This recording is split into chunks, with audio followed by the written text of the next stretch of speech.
Hello friends, राजा study centre में आपका स्वागत है। तो आज की हमारी कक्षा जो होने वाली है बिहार सुपर टीटी 2023 में जो आपका एग्ज़ाम होगा उसी की कक्षा आज होगी। जो कि आज का जो हमारी कक्षा है 12वीं कक्षा है, यानी कि लेक्चर नंबर 12 है। तो आज की हमारी कक्षा 12वीं कक्षा है। तो आप लोगों ने पिछला सारा वीडियो देखा होगा तो आपको पता चल गया होगा कि जो क्वेश्चन मैं करवा रहा हूँ वही क्वेश्चन एग्ज़ाम में पूछा जाएगा। तो चलिए चलते हैं क्वेश्चन नंबर फर्स्ट पर। सकारात्मक दंड का निम्न में से कौन सा उदाहरण है? ऑप्शन ए, मिनमेख निकालना बंद करना। ऑप्शन बी, मित्रों के द्वारा उपहास। ऑप्शन सी, मित्रों के साथ समय बर्बाद करना। ऑप्शन डी, ये सभी। तो जल्दी से बताइए कि आपका सही आंसर क्या होगा। तो आपका सही आंसर हो जाएगा ऑप्शन नंबर बी, मित्रों के द्वारा उपहास। क्या हो जाएगा? मित्रों के द्वारा उपहास। बी आपका सही आंसर हो जाएगा। नेक्स्ट प्रश्न, विद्यालय से विद्यार्थियों को भाग जाने का कारण है? ऑप्शन ए, समस्या के प्रति शिक्षकों की निर्दयाभिवृत्ति। ऑप्शन बी, विद्यार्थियों के अध्ययन में रुचि का अभाव। विद्यार्थियों के अध्ययन में रुचि का अभाव। ऑप्शन सी, विद्यार्थियों को दंड नहीं देना। ऑप्शन डी, कक्षा शिक्षण में रुचि का अभाव। तो जल्दी से बताइए कि आपका सही आंसर क्या होगा।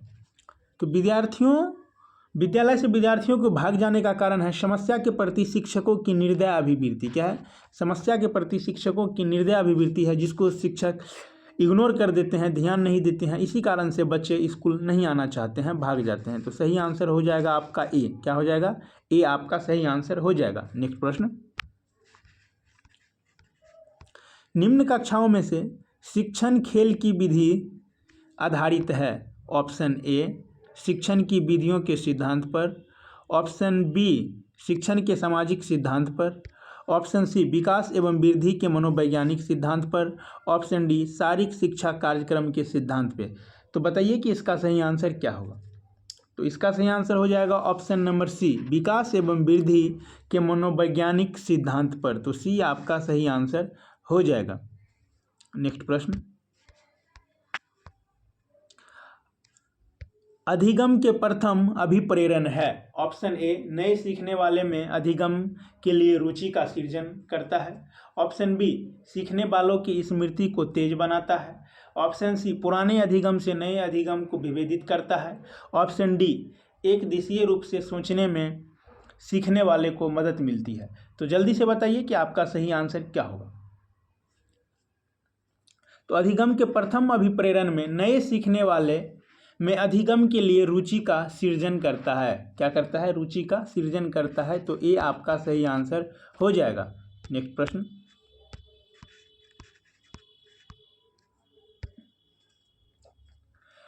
पृथक पृथक समजातीय समूह के व्यक्तियों के प्रति बच्चों की अभिवृत्ति साधारणतया आधारित होता है। ऑप्शन ए, उनमें समकक्षियों की अभिवृत्ति पर।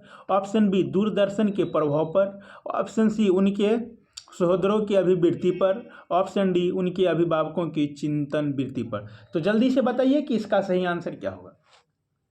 तो इसका सही आंसर हो जाएगा ऑप्शन नंबर डी। क्या हो जाएगा? ऑप्शन नंबर डी, उनके अभिभावकों की चिंतन वृत्ति पर। तो डी आपका सही आंसर हो जाएगा। नेक्स्ट प्रश्न, अपने विद्यार्थियों को समझने के लिए एक शिक्षक में अच्छी जानकारी होनी चाहिए। ऑप्शन ए, बच्चों की समझने की प्रवृत्ति होनी चाहिए। ऑप्शन बी, विषय वस्तु के प्रति विद्यार्थियों के मत का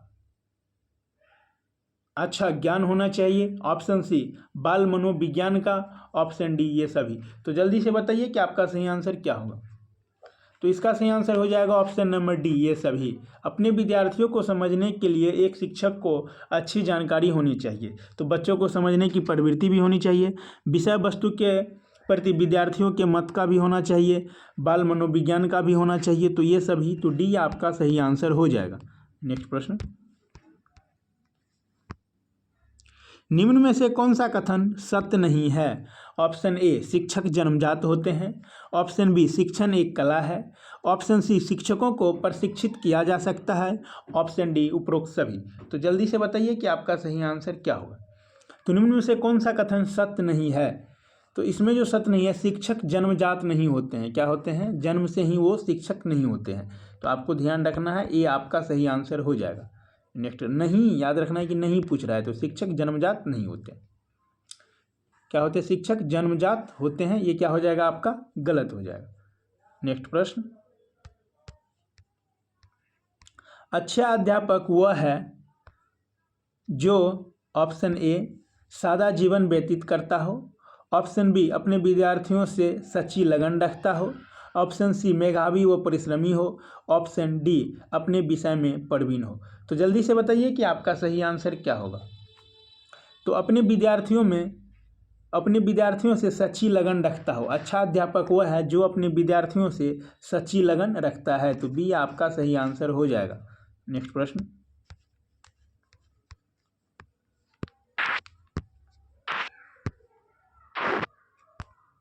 प्रश्न, है, छात्रों को दंड देते समय अध्यापक के मन में क्या भावना होनी चाहिए? ऑप्शन ए, छात्रों को पीड़ा पहुंचे। ऑप्शन बी, छात्रों में सुधार पैदा हो। ऑप्शन सी, छात्रों को अपने साथियों के सामने लज्जित होना पड़े। ऑप्शन डी, दंड के भय से छात्र आइंदा गलती न करे। तो इसमें जो आपका सही आंसर होगा कि शिक्षक अध्यापक बच्चे को जो दंड देते हैं कि छात्रों में सुधार पैदा हो, इसीलिए वे दंड देते हैं। तो क्या हो जाएगा? बी आपका सही आंसर हो जाएगा। नेक्स्ट प्रश्न,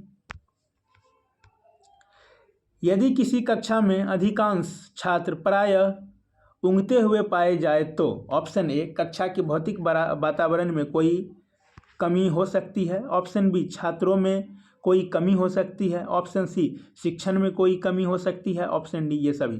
तो जल्दी से बताइए कि आपका सही आंसर क्या होगा। तो आपका सही आंसर हो जाएगा ऑप्शन नंबर डी, ये सभी। क्या हो जाएगा? Option number D. Next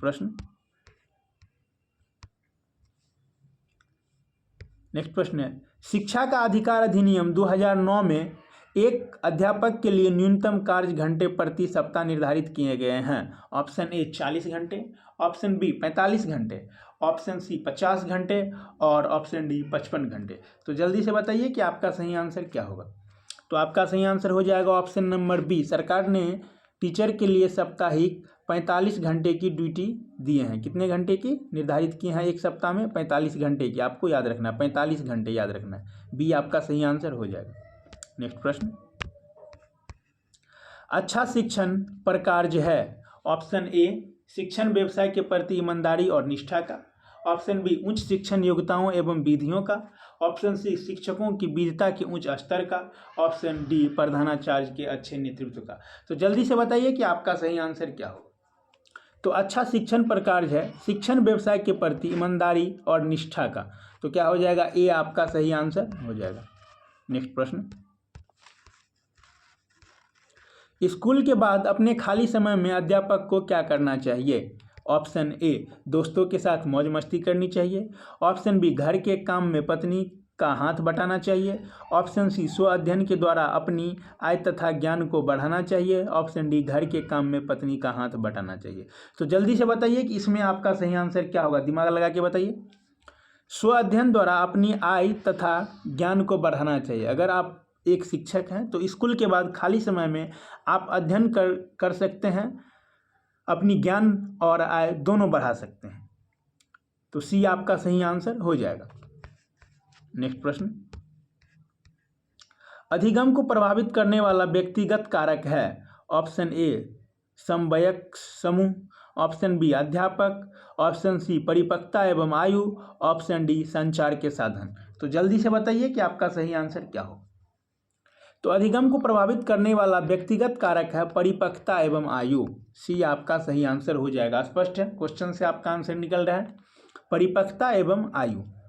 next प्रश्न, आज की एपिसोड का लास्ट प्रश्न करने से पहले मैं आप लोगों को बता देना चाहूँगा कि अभी तक आप हमारे चैनल को सब्सक्राइब नहीं किए हैं तो प्लीज़ आप हमारे चैनल को सब्सक्राइब कर दें।